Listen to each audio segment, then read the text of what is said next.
Todos nós conhecemos algum elemento da cultura egípcia, principalmente quando falamos de pirâmides. Mas o Egito Antigo não se resume só em pirâmides. Tem cultura, civilização, economia, entre tantas outras coisas. Mas você conhece a história do Egito Antigo? Como eles surgiram, no que eles acreditavam? A história deles é incrível. Ela é cheia de batalhas e brigas políticas. Tem guerras, invasões de outros povos e tem muita gente que foi importante como Cleópatra, Tutancâmon, Júlio César. E o Egito também possui o segundo maior rio do planeta. E é claro que estamos falando do Rio Nilo, que foi um dos mais importantes para a história do Egito, pois contribui com a irrigação agrícola, navegação e aquisição de água para a utilização humana e dos animais. As águas do Rio Nilo permitiram o surgimento de um extenso e opulento império em meio ao deserto do Saara, na África. O Egito Antigo desenvolveu-se às margens do rio, nas regiões chamadas de vales férteis, em virtude dos compostos orgânicos presentes nas terras próximas ao rio. A civilização egípcia antiga permaneceu nas margens do rio Nilo entre os anos de 3200 a.C. a 32 a.C., onde se inicia o domínio romano. Por estar em meio ao deserto, o rio Nilo passou a ser fundamental para o desenvolvimento da civilização egípcia. O rio era utilizado como via de transporte, pessoas e mercadorias. Suas águas também eram usadas para beber, pescar e fertilizar as margens na época das cheias, o que favorecia a agricultura. A antiga sociedade egípcia estava dividida de maneira rígida, e nela praticamente não havia mobilidade social. No topo da sociedade encontrava-se o faraó e sua imensidão de parentes. O faraó era venerado como um verdadeiro deus, pois era considerado como intermediário entre os seres humanos e as demais divindades. Por isso era uma monarquia teocrática, ou seja, um governo baseado nas ideias religiosas. Abaixo do faraó e de sua família vinham as camadas privilegiadas, como sacerdotes, nobres e funcionários. Na base da pirâmide social egípcia estavam os não privilegiados, que eram artesãos, camponeses, escravos e soldados. Os sacerdotes formavam, junto com os nobres, a corte real. Tanto a nobreza como o sacerdócio eram hereditários, compondo a elite militar e latifundiária. Os escribas estavam a serviço do Estado para planejar, fiscalizar e controlar a economia. Por isso, sabiam ler e escrever, e eram eles que anotavam os feitos do faraó durante o seu reinado. Esses textos seriam colocados no seu túmulo quando morresse. Já o exército era constituído por jovens que eram convocados em tempo de guerra e soldados mercenários estrangeiros contratados pelo Estado. Por sua parte, os artesãos eram trabalhadores assalariados que exerciam diferentes ofícios como cortadores de pedra, carpinteiros, joalheiros, etc. Os camponeses formavam a maior parte da população, trabalhavam na agricultura, na criação de animais e deviam pagar altos impostos. Na sociedade egípcia, as mulheres tinham uma posição de prestígio, podiam exercer qualquer função política, econômica ou social, em igualdade com homens de sua categoria social.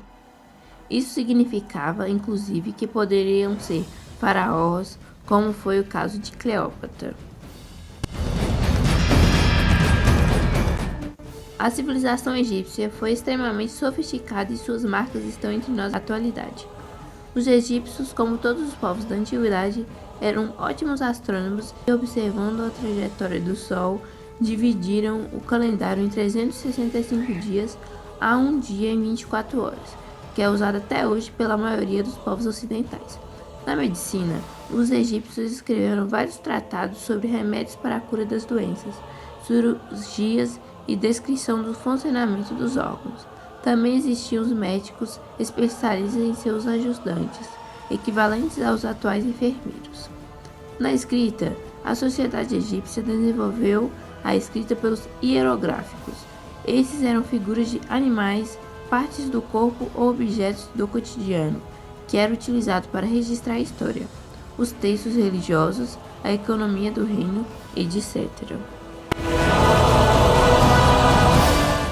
principal arte desenvolvida no Egito Antigo foi a arquitetura.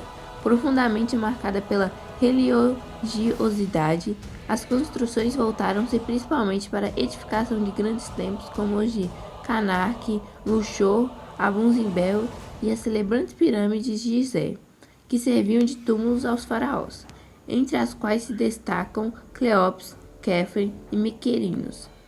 A pintura egípcia era muito peculiar, pois representava o corpo de frente, mas a cabeça estava sempre de perfil, caso o retratado estivesse de pé. No entanto, se estivesse sentado, tanto o corpo como a cabeça estaria de perfil. Pintavam-se as paredes dos palácios, templos e especialmente as tumbas destinadas aos faraós.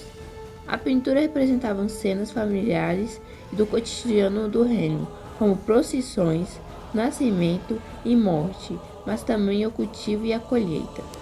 Hoje as pinturas nos permitem reconstruir o dia a dia dos egípcios. A escultura egípcia, de grande porte, retratava as esfinges, criaturas fantásticas, deuses e faraós.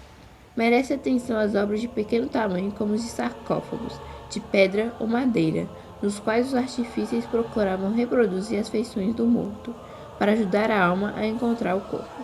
Alguns inclusive chegavam a incrustar pupilas de cristal nos olhos. O rio Nilo era responsável por mover a economia, pois após as cheias, quando a terra estava fértil, plantava-se trigo, cevada, frutas, legumes, linho, papiro e algodão. De qualquer maneira, o Nilo servia para pesca e garantia a unidade política ao Antigo Egito, porque era uma via utilizada para comunicar os dois pontos do território. Para melhor aproveitar o rendimento do terreno, os egípcios desenvolveram sistemas de medida e contagem. Afinal, os impostos eram pagos conforme o tamanho da área cultivada e era preciso anotar com exatidão as quantidades cobradas. A terra pertencia ao faraó e os camponeses eram obrigados a dar parte dos seus produtos para o Estado, em troca do direito de cultivar o solo. No entanto, as construções de diques, reservatórios e canais de irrigação era tarefa do Estado, que empregava tanto a mão de obra livre quanto a escrava para fazê-lo. No Egito Antigo, a religião era politeísta, ou seja, diversos deuses eram cultuados. Essas divindades tinham papéis e características variadas, sendo adoradas no Egito e em outros locais, inclusive na Europa. Os deuses egípcios têm muitos em comum com os homens. Podem nascer, envelhecer e morrer, além de possuir um nome, sentimentos e corpo que deve ser alimentado. No entanto, esses aspectos humanos escondem uma natureza excepcional. Seu corpo, composto de maneira preciosa, é dotado de um poder de transformação e suas lágrimas podem originar outros seres ou minerais. Existem aspectos desses deuses em variações combinações, totalmente humanas, inteiramente animais, com o corpo de homem e cabeça de animal, com o animal inteiro no lugar da cabeça, ou com cabeça humana. Interessante destacar que haviam guerras entre cidades egípcias que possuíam deuses rivais. Os principais deuses do Egito eram Ra, conhecido como deus do sol, era um dos deuses mais importantes do panteão egípcio. Foi visto como o deus mais poderoso, criador do universo e aquele que governa os vivos e os mortos. Ísis foi a deusa mais importante do panteão egípcio e era considerada a mãe de todos os faraós. Os egípcios acreditavam que ela auxiliava os mortos a alcançarem o pós-vida. Osíris era conhecido como quem julgava os mortos em seu tribunal e era tido como quem ensinou os homens a plantarem e a cuidarem do solo e por isso era considerado o inventor da agricultura. Foi morto por seu irmão Sete, mas foi ressuscitado por sua irmã e esposa Ísis, e desde então passou a governar o submundo. Era um dos deuses mais adorados de todo o Egito Antigo. Amon, considerado o deus do sol e do ar, Amon tinha um culto muito forte na cidade de Tebas. Também foi um deus muito importante e muitos textos religiosos o colocavam em um lugar de predominância, assim como foi com Ra.